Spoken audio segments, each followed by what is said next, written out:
बिस्मिल्लाहिर्रहमानिर्रहीम। अस्सलाम वालेकुम dear students, welcome to my YouTube channel mathematics with Kamran Baloch. आज हम 9th क्लास की मैथमेटिक्स का चैप्टर नंबर 4 और उसकी एक्सरसाइज 4.1 स्टार्ट करेंगे और इसके अंदर हम क्वेश्चन नंबर 1 और 2 इसके सारे पार्ट सॉल्व करेंगे। तो क्वेश्चन नंबर 1 की तरफ चलते हैं। Factorise by identifying common factors, मुश्तरक जुज़्व ज़रबी की शिनाख्त करके तजज़ी करें। यहाँ पर हमने जितने भी पार्ट्स दिए गए होंगे हमें उनकी तजज़ी करनी है, लेकिन जो कुछ उनके अंदर मुश्तरक होगा, मुश्तरक लेकर हमने तजज़ी करनी है। तो आप देखें, पहली जुज़ के अंदर आपके पास 2 रकमें हैं और इन दोनों में आप देखें क्या चीज़ मुश्तरक है। मुश्तरक का मतलब ये है कि ऐसा हिंसा आपने देखना है जो दोनों तरफ हो, या फिर ऐसा हिंसा आपने कॉमन लेना है जो इन दोनों के ऊपर कम से कम उनका टेबल जाता हो। तो आप देखें यहाँ पर इन में से 6 जो है वो कॉमन है, क्योंकि 6 वाला टेबल इस 6 के ऊपर भी जाता है और 12 के ऊपर भी जाता है। तो फिर ब्रैकेट लगाकर हम लिख लेते हैं जो अंदर चीज़ें बचती हैं। यहाँ पर 6 था वो बाहर कॉमन चला गया, या दूसरे अल्फाज में 6 वाला टेबल 6 पर गया एक दफ़ा। तो एक जो है वो हम शुरू में नहीं लिखते। और इसी तरह यहाँ पर अगर प्लस है तो हम प्लस लगा देंगे, और 6 वाला टेबल इस 12 के ऊपर लेकर जाए तो 2 दफ़ा जाता है। तो इन दोनों में से हमें कहा गया था मुश्तरक लें, तो हमने इनसे देखा तो 6 मुश्तरक था। फिर ब्रैकेट लगाकर अंदर जो चीज़ बचती है वो हम लिख लेते हैं, और यही पहले क्वेश्चन का आंसर है। बहुत ये मुख्तसर क्वेश्चन है और ये शॉर्ट क्वेश्चन के हवाले से, ये MCQ से हवाले से ये बहुत अहम है। दूसरे पार्ट की तरफ चलते हैं। 15y की ताकत 2 जमा 20y।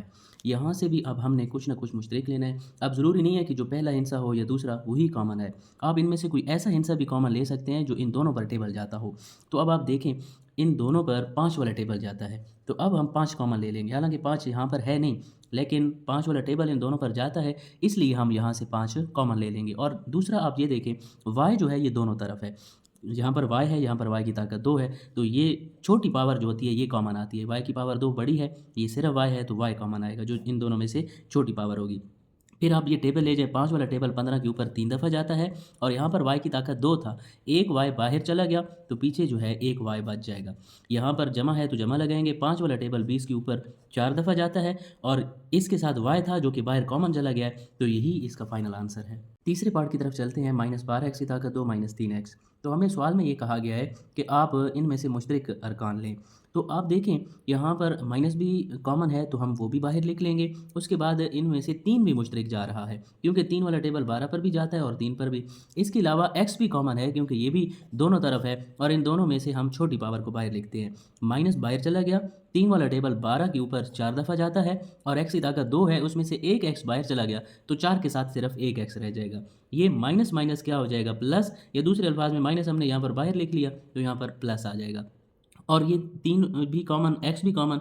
जब पूरी की पूरी रकम कॉमन चली जाए तो पीछे हम 1 लिखते हैं। तो जो हमारे पास अंदर बचता है वो हम इस तरह ब्रैकेट में लिख देते हैं। चौथी जुज़ की तरफ चलते हैं। 4a की ताकत 2b जमा 8ab की ताकत 2। अब इन दोनों में से जो कॉमन होगा वो हम बाहर लिख लेंगे, जो मुश्तरक होगा दोनों तरफ जो हिंसे होंगे। अब देखें, 4 हम कॉमन लेंगे, क्योंकि 4 वाला टेबल इस पर भी जाता है और 8 पर भी जाता है। एक तो 4 कॉमन हो गया। उसके बाद a जो है वो दोनों तरफ है, लेकिन छोटी पावर जो है वो कॉमन लेनी पड़ती है, तो सिर्फ हम a कॉमन लेंगे। a स्क्वायर जो है ये बड़ी पावर है, तो a स्क्वायर कॉमन नहीं लेंगे, सिर्फ a कॉमन लेंगे। उसके बाद b भी जो है वो कॉमन आ रहा है, क्योंकि ये दोनों तरफ है, तो b को भी हम बाहर लिख लेंगे। और अंदर हमारे पास क्या बचेगा, 4 बाहर गया, a स्क्वायर में से यानी कि a की ताकत 2 में से एक a जो है वो बाहर गया, तो हमारे पास सिर्फ एक a बचेगा, और b भी कॉमन चला गया। आगे जमा है तो हम जमा लगाएंगे। उसके बाद 4 वाला टेबल 8 के ऊपर 2 दफ़ा जाता है, a उसके बाद था वो हमने बाहर कॉमन ले लिया। उसके बाद b की ताकत 2 था, उसमें से एक b बाहर लिख लिया, तो हमारे पास सिर्फ एक b अंदर बचेगा, और ये इसका आंसर है। पाँचवीं जुज़ की तरफ चलते हैं। XY -3x की ताकत 2 जमा 2x। अब पाँचवीं जुज़ के अंदर हमें 3 रकमें दे दी गई हैं, तो अब हम देखेंगे कि तीनों में क्या मुश्तरक है। तो चेक करें, x जो है इस रकम में भी है, यहाँ पर भी है और इधर भी है, तो एक हमारे पास x कॉमन आ गया। फिर हम y को चेक करेंगे कि क्या y है तीनों तरफ, तो y जो है वो सिर्फ एक ही रकम में है, तो अब y जो है ये मुश्तरक नहीं होगा। उसके बाद कोई भी हिंसा कॉमन नहीं जाता, क्योंकि 2 वाला टेबल 3 पर नहीं जाता, 3 वाला 2 पर, तो इसलिए यहाँ से सिर्फ और सिर्फ x कॉमन है। अब अंदर जो बचेगा वो हम लिख लेंगे। यहाँ पर x था वो बाहर गया, सिर्फ y बच जाएगा। आगे माइनस है तो हम माइनस लिखेंगे। 3 उसी तरह, x की ताकत 2 में से एक x बाहर गया तो सिर्फ एक x रह जाएगा। आगे जमा लगाकर हम सिर्फ 2 लिखेंगे, क्योंकि x था वो बाहर कॉमन चला गया, और यही इसका फाइनल आंसर है। पहले क्वेश्चन की छठी जुज़ की तरफ चलते हैं, और ये इसकी आखिरी जुज़ है। तो अब हम इन तीनों में से कुछ ना कुछ कॉमन लेंगे। अब देखें, एक तो यहाँ पर 3 कॉमन जाएगा क्योंकि 3 वाला टेबल 3 पर भी जाता है, 9 पर भी, 15 पर भी। उसके बाद ए जो है वो तीनों रकमों में है तो ए भी कॉमन होगा, और बी देखें तीनों रकमों में है तो बी को भी हम कॉमन ले लेंगे। 3 ए बी हमारे पास कॉमन। अब ब्रैकेट लगाकर अंदर जो चीज़ बचेगी वो हम लिखेंगे। यहाँ पर 3 था वो बाहर चला गया, ए की ताकत 2 में से ए बाहर चला गया तो सिर्फ एक ए अंदर रह जाएगा, और बी भी कॉमन, तो यहाँ पर इस रकम में से सिर्फ ए बचेगा। आगे माइनस है, हम माइनस लिखेंगे। 3 वाला टेबल 9 के ऊपर 3 दफ़ा जाता है, ए बाहर कॉमन चला गया, बी की ताकत 2 में से एक बी बाहर गया तो सिर्फ एक बी रह जाएगा। उसके बाद जमा है तो हम जमा लिखेंगे। 3 वाला टेबल 15 पर 5 दफ़ा जाता है। अब देखिए ए भी कॉमन चला गया है और बी भी बाहर चला गया कॉमन, तो यहाँ पर सिर्फ 5 रहेगा, और ये इसका फाइनल आंसर है।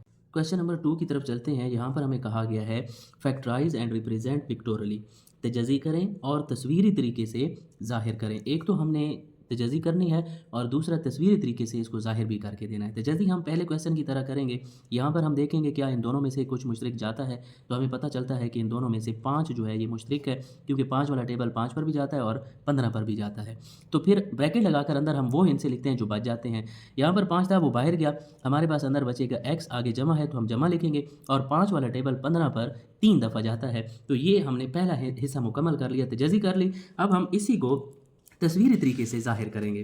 तो तस्वीरी तरीके से ज़ाहिर करने के लिए आप एक रेक्टेंगल ड्रॉ करें, छोटी सी एक रेक्टेंगल ड्रॉ करने के बाद फिर हम इसको आगे सॉल्व करेंगे। सबसे पहले हमने एक रेक्टेंगल बना ली, उसके बाद ये जो हमारे पास दो फैक्टर्स आते हैं ना, इनको हम यहाँ पर लिखते हैं, एक को इस तरफ दूसरे को इधर। तो हमारे पास दो फैक्टर्स हैं, एक हमारे पास है 5 और दूसरा हमारे पास है इस साइड पर x जमा 3। ये हमारे पास दो फैक्टर्स आ गए, एक को इस साइड पर लिख लेना है, दूसरे को इधर। जिस साइड पर हमारे पास फैक्टर के अंदर दो हिस्से होंगे उसी साइड पर हमने इस रेक्टेंगल को दो हिस्सों में तकसीम कर देना है। तो अब आप देखें, ये ऊपर हमारे पास दो हिस्से थे, तो हमने क्या किया, इस रेक्टेंगल को दो हिस्सों में तकसीम कर दिया। अगर इस साइड पर भी हमारे पास दो हिस्से होंगे तो यहाँ पर इस तरह से फिर हॉरिजॉन्टल लाइन लगाएंगे। अगर ऊपर हमारे पास दो हिस्से हैं तो हम वर्टिकल लाइन लगाएंगे, अगर यहाँ पर हमारे पास दो हिस्से आ जाएंगे फैक्टर में तो हम फिर हॉरिजॉन्टल लाइन लगाएंगे। क्यों लगाए हैं? क्योंकि अब इनको हम अलग-अलग लिखना चाहते हैं। इसको हम x का नाम दे देंगे, इसको हम 3 का नाम दे देंगे। ये लिखने के बाद इनको फिर ज़रब करवाना पड़ता है। ये जो 5 है इसको हम इसके साथ भी ज़रब करवाएंगे, 5 को इसके साथ भी, और वो इधर लिखते जाएंगे। और ज़रब करवाने के बाद फिर हमारे पास ये जवाब जो है यही दोबारा हमारे पास क्वेश्चन बनना चाहिए, तब हमारे पास ये शेप जो है ये ठीक होगी। 5 को x के साथ ज़रब करवाएं तो ये 5x होता है, उसके बाद 5 को 3 के साथ ज़रब करवाएं तो ये 5 3 15 होता है। आप देखें 5x एक हमारे पास आया है, दूसरा 15 है, फिर इन दोनों के दरमियान हम जमा लगा देते हैं। जैसा कि यहाँ पर x और 3 के दरमियान जमा था, हमने उनको अलग अलग लिखा, असल में ये वो ऐड रहे हैं। तो इसी तरह यहाँ पर 5x और 15 भी ये आपस में जमा होंगे। आप देखें ये वही दोबारा हमारे पास क्वेश्चन बन गया। इसका मतलब ये है कि हमने फैक्टर जो हैं वो ठीक मालूम किए हैं, और तजज़ी इस तरह से करते हैं जैसा कि हमने पहले क्वेश्चन में किया है, और तस्वीरी तरीका ये है ज़ाहिर करने का। दूसरे क्वेश्चन की तरफ चलते हैं। यहाँ पर हमें क्वेश्चन दिया गया है x² जमा 4x जमा 3। तो पहले भी हम 3 रकमों वाले सवाल कर चुके हैं, लेकिन वहाँ पर तीनों में से कुछ ना कुछ कॉमन जाता था। लेकिन आप देखें यहाँ पर कुछ भी कॉमन नहीं जाता, तो फिर यहाँ पर तजज़ी का एक और तरीका इस्तेमाल करना है जिसे कहते हैं दरमियान वाली टर्म को हमने तोड़ कर लिखना है। तो ये तरीका कैसे है, आपने क्या करना है, दरमियान वाला हिस्सा भी यहाँ पर लिख लेना है और जो एंड वाला हिस्सा होगा उसको भी रफ अमल में लिख लेना है। फिर खुद से दो हिस्से लेने हैं जिनको जमा करें तो ये दरमियान वाला हिस्सा बने, और उन्हीं दोनों हिस्सों को हम ज़रब करें तो ये आखिरी हिस्सा बनना चाहिए। तो हमारे पास दो हिस्से हैं, एक हिस्सा है 3 और दूसरा हमारे पास है 1। अगर हम इन दोनों को जमा करें तो ये हमारे पास जमा का 4 आता है। लेकिन अगर इन्हीं दोनों हिस्सों को जमा 3 और जमा 1 को हम ज़रब करें तो आप ज़रब करवाएं, जमा को जमा के साथ ज़रब करें तो दोबारा जमा, 3 को 1 के साथ ज़रब करें तो 3 आता है। इसका मतलब ये है कि यही दोनों हिस्से हमने ठीक लिए हैं। तो फिर इसकी तजज़ी करने का तरीका क्या है कि पहला हिस्सा और आखिरी हिस्सा उसी तरह लिख लिया जाता है, सिर्फ दरमियान वाला हिस्सा नहीं लिखा जाता, क्योंकि मैंने आपको इसका नाम भी यही बताया, splitting of mid term English में बोलते हैं और उर्दू में से कहते हैं दरमियान वाली रकम को तोड़ कर लिखना। तो तोड़ कर अब हम कैसे लिखेंगे, यही दोनों हिस्से लिखेंगे इस 4 की जगह पर। एक हमने हिस्सा लिया 3 और उसके साथ वेरिएबल ये दरमियान वाला आएगा, x है तो x आएगा। और दूसरा हिस्सा हमने लिया है 1, तो यहाँ पर हम लिख लेंगे 1x। अब 4 रकमें जब आ जाती हैं तो फिर 2-2 में से कुछ ना कुछ कॉमन लेना है। पहली 2 रकमों में से कुछ कॉमन और इन 2 रकमों में से कुछ कॉमन। तो इनमें से एक x कॉमन है और अंदर यहाँ पर हमारे पास सिर्फ x बचेगा क्योंकि एक x बाहर चला गया। यहाँ पर 3 रह जाएगा क्योंकि x जो है वो बाहर कॉमन चला गया। इन दोनों में से कुछ भी कॉमन नहीं है। जब कुछ कॉमन ना हो तो बाहर हम 1 लिख लेते हैं, 1 कॉमन लेते हैं। यहाँ पर x बचेगा क्योंकि 1 बाहर गया, जमा उसी तरह और 3 जो है उसी तरह रहेगा क्योंकि 1 वाला टेबल 3 पर 3 दफ़ा जाता है। इसके बाद एक दफ़ा फिर हमें कॉमन लेना पड़ता है क्योंकि x जमा 3 इस रकम में भी है, x जमा 3 इधर भी है, तो x जमा 3 ये कॉमन आ गया।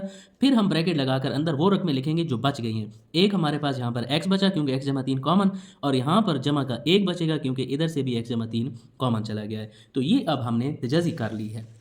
जब हम तजाज़ी कर लेते हैं तो उसके बाद फिर हमने तस्वीरी तरीके से इसको ज़ाहिर करना है और चेक करना है कि क्या ये हमने सवाल ठीक किया है, ये फैक्टर्स ठीक बनाए हैं या गलत बनाए हैं। यहाँ से हमें पता चल जाएगा। तो सबसे पहले आपने एक रेक्टेंगल ड्रॉ करनी है और इन्हीं दोनों फैक्टर्स को लिख लेना है। यहाँ पर एक फैक्टर हमारे पास है x जमा 3, इसको हम यहाँ लिख लेंगे। दूसरा फैक्टर हमारे पास है x जमा 1, इसको हम इधर लिख लेंगे। अब देखिए यहाँ पर भी 2 हिस्से आ रहे हैं, इधर भी 2 हिस्से आ रहे हैं, तो हम क्या करेंगे, इसको इस तरह से 2 हिस्सों में तकसीम और इस तरह से भी 2 हिस्सों में तकसीम, और इनको अब हम तोड़ कर लिखेंगे दोनों फैक्टर्स को। x जमा 1 है तो इसको हम x कह देंगे इस खाने को, और इसको हम 1 कह देंगे। ये x जमा 3 है, इस ऊपर वाले खाने को हम x कह देंगे और यहाँ पर हम 3 लिख देंगे। अब इनको हम ज़रब करेंगे। x को x के साथ ज़रब करवाना है, ये x की ताकत 2 हो जाएगा। x को 1 के साथ ज़रब करवाएंगे तो इसी के सामने लिखना है। x को 1 के साथ ज़रब करवाएं दोबारा x आएगा। फिर 3 के साथ इन दोनों को ज़रब करना है और यहाँ पर लिख लेना है। 3 को x के साथ ज़रब करें तो ये 3x हो जाएगा, और 3 को 1 के साथ ज़रब करें तो 3 1 3 होता है। उसके बाद मैंने आपको कहा था ये जब हमारे पास आ जाएंगे ज़रब करने के बाद जो हिस्से, इनको हम आपस में जमा करेंगे और देखेंगे कि क्या वाकई हमारे पास दोबारा वही क्वेश्चन बनता है या नहीं बनता। तो इनको अब हम जमा कर लेंगे। x² जमा x, उसके बाद जमा 3x जमा का 1। तो दरमियान वाली रकमें जो हैं ये x वाली हैं 3 और 1 हमारे पास 4x जमा 3, तो x² जमा 4x जमा 3 यही हमारे पास क्वेश्चन था। इसका मतलब ये है कि हमने ये फैक्टर्स बिल्कुल ठीक मालूम किए हैं। तीसरे पार्ट की तरफ चलते हैं। x² प्लस 6x प्लस 8, तो यहाँ पर भी तीनों में से कुछ कॉमन नहीं जाता, तो हम दरमियान वाली रकम को तोड़ने वाले तरीके से लिखेंगे और पहला हिस्सा और आखिरी हिस्सा उसी तरह लिख दिया जाता है, सिर्फ दरमियान वाला हिस्सा नहीं लिखा जाता। तो हमने 2 हिस्से लेने हैं जिनको जमा करें तो 6 बने और ज़रब करें तो 8 बने। तो हमारे पास 2 हिस्से हैं, एक 4 और एक 2। 4 और 2 को जमा करें तो 6 बनता है और इन दोनों को ज़रब करें तो 8 बनता है। तो फिर हम 4 के साथ भी ये दरमियान वाला जो वेरिएबल है ये लिखेंगे और 2 के साथ भी यही दरमियान वाला वेरिएबल। जब 4 हिस्से हमारे पास आ जाए तो 2 में से हम कॉमन लेते हैं। पहले दोनों में से हमारे पास x कॉमन है, यहाँ पर x की ताकत 2 था, सिर्फ अंदर x बचेगा क्योंकि एक x बाहर गया, और यहाँ पर सिर्फ 4 बचेगा क्योंकि x बाहर कॉमन चला गया। इन दोनों में से 2 मुश्तरक है क्योंकि 2 वाला टेबल 8 पर जाता है। यहाँ पर 2x था, 2 बाहर गया, सिर्फ अंदर x बच जाएगा, और 2 वाला टेबल 8 पर 4 दफ़ा जाता है। एक दफ़ा कॉमन लेने के बाद फिर दूसरी दफ़ा भी कॉमन लेना पड़ता है क्योंकि यहाँ ब्रैकेट के अंदर वाली रकमें हमारे पास सेम आ जाती हैं। तो x जमा 4 इधर भी है, x जमा 4 इधर भी है, तो ये कॉमन आ गया और हमारे पास अंदर क्या बचेगा, एक x, और यहाँ पर हमारे पास जमा का 2 बचेगा। ये अब हमने फैक्टराइजेशन कर ली। फैक्टराइजेशन करने के बाद फिर हम एक तस्वीर बनाते हैं और उसके ज़रिए वेरीफाई करते हैं कि क्या हमारा जो फैक्टर्स आए हैं ये दुरुस्त हैं या नहीं। तो आपने एक रेक्टेंगल ड्रॉ कर लेनी है और एक फैक्टर को यहाँ पर लिख लेना है और दूसरे फैक्टर को इधर इस साइड पर लिख लेना है। तो आप देखें इधर भी 2 हिस्से हैं, यहाँ पर भी 2 हिस्से हैं, तो इस रेक्टेंगल को मज़ीद इस तरह भी 2 हिस्सों में तकसीम कर लेंगे और दरमियान में भी इस तरह हम हॉरिजॉन्टल लाइन भी लगा लेंगे। और खाने बनाने के बाद इनको हम तोड़ कर लिखेंगे। ये पहले खाने को हम x कह देंगे और दूसरे को हम ये 2 लिख देंगे। ये x जमा 4 है तो इसको हम x कह देंगे और इसको 4 कह देंगे। अब हम इनको मल्टीप्लाई करवाएंगे और आखिर पर जमा करने के बाद हमारे पास दोबारा यही क्वेश्चन बनना चाहिए, ये वेरीफाई करने के लिए कि क्या हमने ठीक हल किया या नहीं। तो x को x के साथ मल्टीप्लाई करें तो x² हो गया, x को 2 के साथ ज़रब करें तो ये 2x हो जाएगा। x को अब हम इनके साथ ज़रब करवाएंगे, 4 को x के साथ ज़रब करवाएं तो 4x और 4 को 2 के साथ ज़रब करवाएं तो हमारे पास 8 बनता है। अब इनको हम जमा करेंगे, x² जमा 2x, उसके बाद जमा 4x जमा 8। तो x² 4 और 2 जमा करें तो 6x जमा 8। तो एक्स स्क्वायर जमा 6x जमा 8 यही हमारे पास क्वेश्चन था। तो इसका मतलब ये है कि हमने फैक्टर्स ठीक बनाए हैं और इस तरह से आपने ये पिक्चर बनानी है। ये वैसे मैं आपको समझाने के लिए लिख कर दे रहा हूँ, वेरीफाई कर रहा हूँ, वैसे इसकी जो पिक्चर है वो सिर्फ आप इतने तक भी लिख दें तो ये काफ़ी है। चौथे क्वेश्चन के आखिरी पार्ट की तरफ चलते हैं। एक्स स्क्वायर जमा 4x जमा 4। अब यहाँ पर भी हमने इसकी तजज़ी करनी है दरमियान वाली जो रकम है इसको तोड़ते हुए। तो यहाँ पर पहला हिस्सा और आखिरी हिस्सा उसी तरह लिख दिया जाता है। दरमियान वाले हिस्से को सोचकर तोड़ना पड़ता है, ऐसे तोड़ना पड़ता है कि उन दो हिस्सों को हम जमा करें तो दरमियान वाला हिस्सा बने और उनको ज़रब करें तो आखिरी हिस्सा बने। तो ये हमारे पास हिस्से होंगे 2 और 2, क्योंकि 2 में 2 जमा करें तो 4 और 2 को 2 के साथ ज़रब करें तो वो भी 4 होता है। तो एक हिस्सा हमारे पास 2 है, उसके साथ ये दरमियान वाली रकम x लिखेंगे और दूसरा हिस्सा भी 2 लिया तो उसके साथ भी x। अब पहले 2 में से हम देखें तो x कॉमन आता है, अंदर हमारे पास यहाँ पर x बचेगा और यहाँ पर 2, क्योंकि x जो है वो बाहर गया।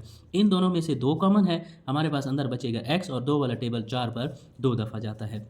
तो आप देखिए x जमा 2 उधर भी है उधर भी, तो x जमा 2 हम कॉमन ले लेंगे। अब अंदर क्या बचेगा, एक x बचेगा और यहाँ से हमारे पास जमा का 2 बनेगा।